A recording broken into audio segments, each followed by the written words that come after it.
안녕하세요. 예, 이번에 미스트본 마지막 제국이라는 작품에 대해서 한번 이야기를 하게 된 SF 판타지 도서관 관장 전홍식입니다.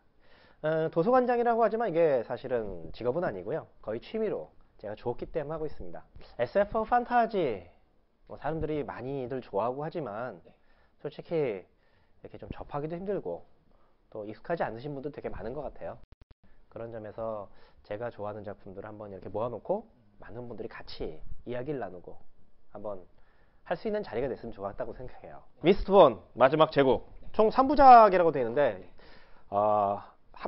한 부만 이만큼 두께가 돼요. 840페이지가 넘습니다. 얘기가 굉장한데 이 책을 맨 처음 봤을 때 제 느낌이 어떤 느낌이었냐면 와 굉장하다였어요.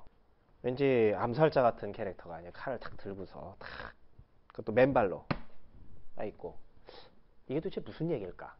일단 궁금하게 만들었어요. 그다음에 마지막 제국이란 말도 좀 흥미롭고요. 스카이자 스카와 귀족 사이에 태어난 혼혈 켈시어라는 인물이 등장을 해요. 처음에 되게 인상적으로 등장했습니다. 어떤 지방의 한 귀족을 가문을 거의 전멸시켜버린 혼자서 경비병이고 뭐고 다 죽여버리는 그 장면부터 근데 어떻게 죽인지 모르겠지만 다 죽었어요. 거기서부터 시작하고 그리고 나서 빈이라는 그 스카 출신의 지금 뭐 도적단의 일원이 되고 있는 소녀가 등장하더라고요. 거기서부터 이제 빈이라는 캐릭터가 어떤 캐릭터고 빈과 캐시어가 만나면서 이 캐시어가 빈의 능력을 느끼게 되고 그리고 그를 가르치는 것부터 이야기됩니다. 캐시어는 과거에 상처가 있는 사람이고요. 어떻게 보면은 이 세상을 버리고 싶은데 그러나 복수 또 한편으로는 사람들을 해방시켜야 된다는 의무감 그런 거에서 딱 묶여서 자신을 버리지 못하고 그야말로 자신을 막 위장하는 듯이 하면서 그냥 어떤 면에서는 마치 절대적이고 강력한 인물인 것처럼 포장을 하면서 사람들을 선동하고 이 세상에 새로운 흐름을 만들려고 한 사람이에요.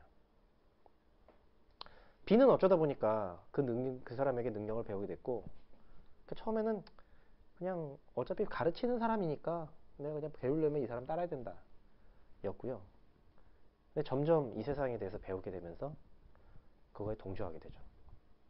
하이 판타지와 로우 판타지를 일단 구분한다고 가정했을 때 하이 판타지는 작가가 자신만의 세계를 하나 만들어냅니다.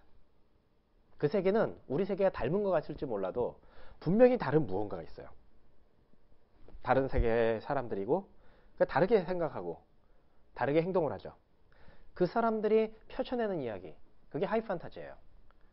로우 판타지 같은 경우에는 뭐 해리포터처럼 그냥 우리 세계에서 아니면 우리 세계를 약간 확장한 정도의 세계에서 이야기가 펼쳐지는 것인데 사람들이 편하게 이해하기에는 아무래도 하이 판타지, 로우 판타지 쪽이 훨씬 더 편합니다. 그러나 조금 더 깊이 있게 그 세계를 매력적으로 느끼는 데 있어서는 하이 판타지를 따르지 못한다고 생각해요. 대표적인 하이 판타지 작품이 반지의 제왕 같은 게 있죠. 이 하나의 큰 영웅서 사실을 그려내는 작품이기 때문에 에픽 판타지란 이름으로도 볼 수 있을 것 같습니다.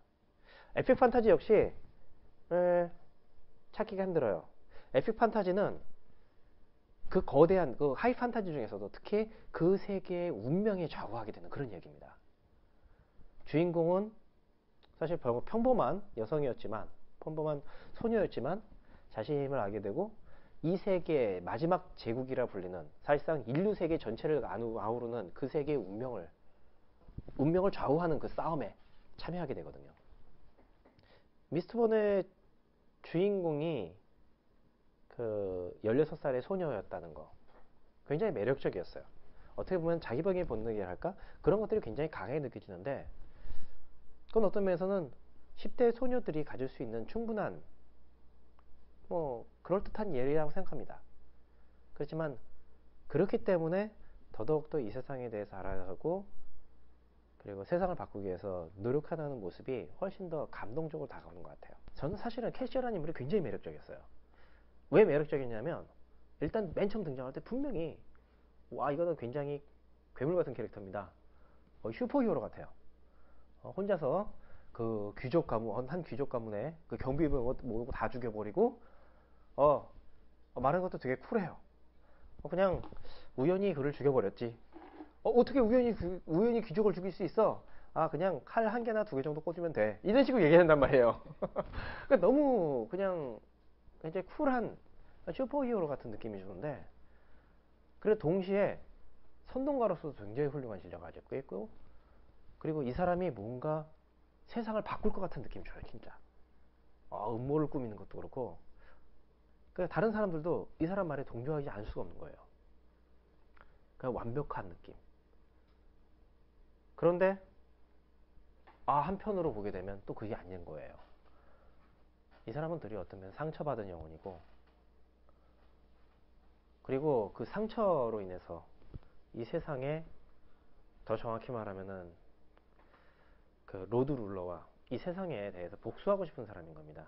그러니까 어떤 면에서는 너무 평범한 사람이에요.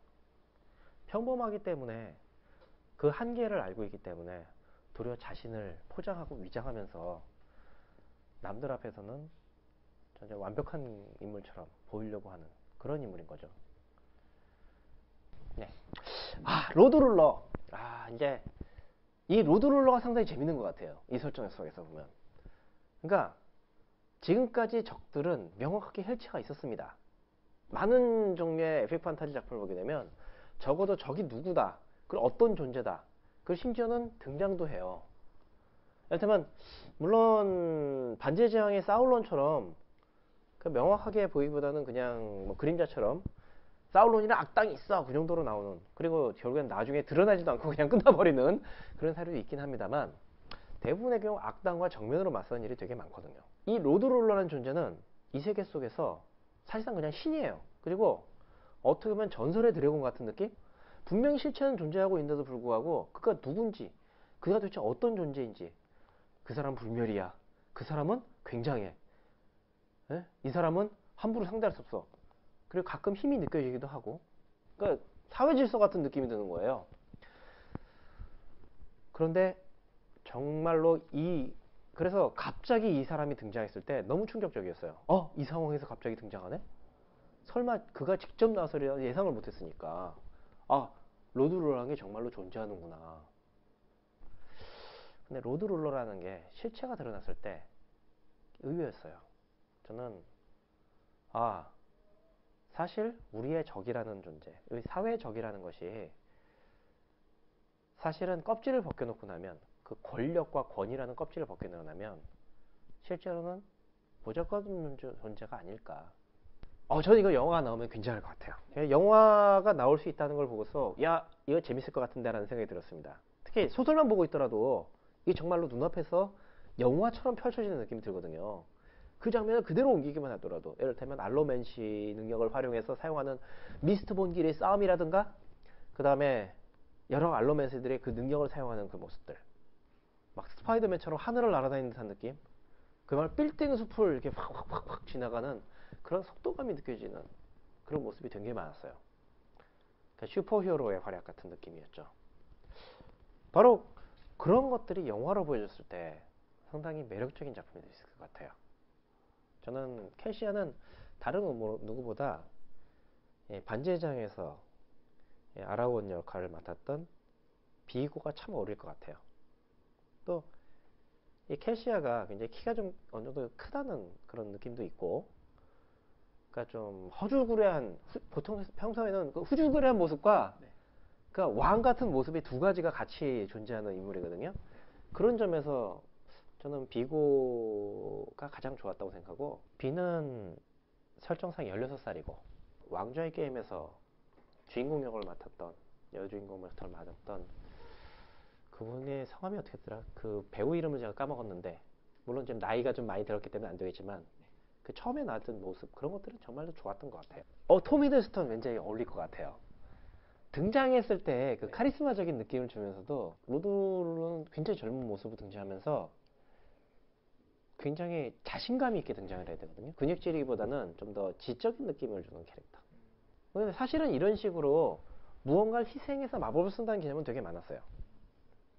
근데 그러니까 뭐 이래서 물약을 먹고서 그 물약의 힘을 이용해서 한다거나,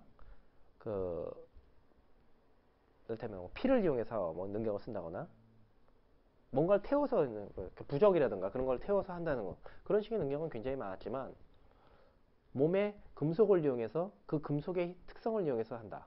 거기다가 이 미스트본 같은 경우는 모든 금속을 다 쓸 수 있다고 되어 있지만 일부 인물들은 그 힘만 쓸 수 있는 거예요. 정말 매력적이었던 거는 역시 철과 강철을 이용해서 끌어당기고 밀면서 진짜 스파이더맨처럼 그 도시들을 막 질주하는 그런 것이 제일 재밌었지만, 구리를 사용해서 자신의 감정을, 자신의 능력을 감추고 반대로 주석을 이용해서 또 사람들을, 그 능력들을 딱 패서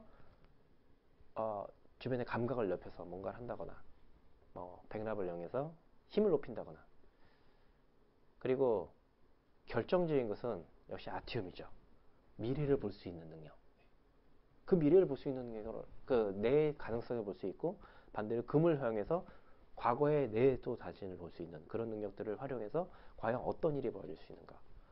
그게 저는 작가의 상상력이 아주 기발하다고 생각해요. 이제까지 이런 능력을 저는 적어도 다른 작품에서는 본 적이 없었거든요. 지금 보게 되면 일반적으로 이러한 이야기들, 에픽 판타지의 상당수는 주인공들이 성장을 합니다. 그리고 세상을 바꾸는 데 이바지를 해요. 근데 그 일반적으로 많은 종류의 에픽 판타지에서 그 세상을 바꾼 데 이바지할 때 그 적이라는 존재들은 그냥 악당이에요. 반지의 제왕의 사우론 같은 경우가 대표적이죠. 그리고 뭐 차별이라던가 그런 거에 상징성, 그런 존재를 보여주게 되는데, 여긴 사실상 세계 전체인 거예요. 그냥 세계의 질서 자체인 거예요. 이 세계에서는 스카들은 자기네들이 지배당하고 있으면서 맨날 핍박받지만 그것이 어쩔 수 없다, 당연하다라고 생각하면서 완전히 좌절해 있는 상태예요. 심지어는 로드 룰러는 거의 신이다, 거의가 아니고 완전히 그냥 신이다, 우리가 어떻게 그에 대해서 맞설 수 있느냐 라는 식으로 체념하고 있죠. 심지어는 반란군조차도 그런 사람들이 있을 정도니까. 그래서 그러한 현실들은 진짜 우리 사회의 질서를 그대로 반영한 듯한 느낌이 듭니다. 우리 사회에서 예 말하면 노동자들이 겪고 있는, 어쩌면 과거의 노예보다도 더, 농노보다도 더 열악한 그러한 현실을 겪고 있는 그러한 세계의 모습을 정말로 흥미롭게 보여주고 있죠. 저는 일단 빈이라는 캐릭터에 역시 초점을 맞출 수밖에 없는 것 같아요. 빈은, 그리고 빈, 그 다음에 캘시어도 마찬가지인데요. 캘시어는 빈을 만나기 때문에 변화했고, 빈은 캘시어를 만났기 때문에 변화를 합니다. 변화를 하면서 뭘 느끼게 되냐면, 빈은 사실은 그냥 이 세상에 정하지 않는 존재예요. 능력이 있지만 그 능력을 모르고 있고, 잠재된 능력이 있지만 그것을 모르고 있고, 저항하지 않는 존재예요. 하지만 어느 순간부터 이 세계에서 느끼게 되죠. 그리고 한 발짝 더 나아가서 캐시어는 그냥 귀족을 증오하고 있어요. 그러니까 분명히 이 인물은 세상을 바꾸고 싶어 하는 건 맞지만 어떤 면에서는 그 세상의 또 다른 모습인 겁니다. 그에 반해서 빈은 처음에는 아무 생각 없이 그냥 능력을 배우는 게 좋아서 접근을 시작했는데, 시간이 지나면서 자기 스스로 세상을 바라보고 생각하게 돼요. 약간의 연애적인 이야기도 있지만 그런 인간들과의 관계 속에서 지금까지 바라봤던, 그러니까 이분법적 세상이 아니라는 것을 조금씩 느끼게 되죠. 귀족들은 무조건 나빠라고 생각하는 캐시어의 마음, 또 한편으로는 스카는 무조건 나빠, 무조건 약하고 무조건 지배받아야 되는 존재야 라고 생각하는 귀족들의 생각, 이 두 생각 사이에서 사실은 세상엔 더 다양한 생각이 있을 수 있다는 것을 느끼게 돼요. 거기서 이 작가가 얘기하고 싶은 것은, 결국 우리는 우리의 생각으로, 우리의 마음으로 우리 세상을 많이 경험하고, 그리고 우리 스스로 편견을 갖지 않고 세상을 바라봄으로써 이 세상을 바꿀 수 있다는 것이 아닌가 싶어요. 결국엔 청소년들이, 젊은 사람들이 세상을 많이 경험하라는 게, 다른 사람의 입장에서 생각해 보라는 거. 우리가 현재 있는 그런 운명에만 적응해서 그냥 하루하루 살아가기보다는 더 다양한 것을 경험하라는 것이 작가의 의도라고 생각합니다.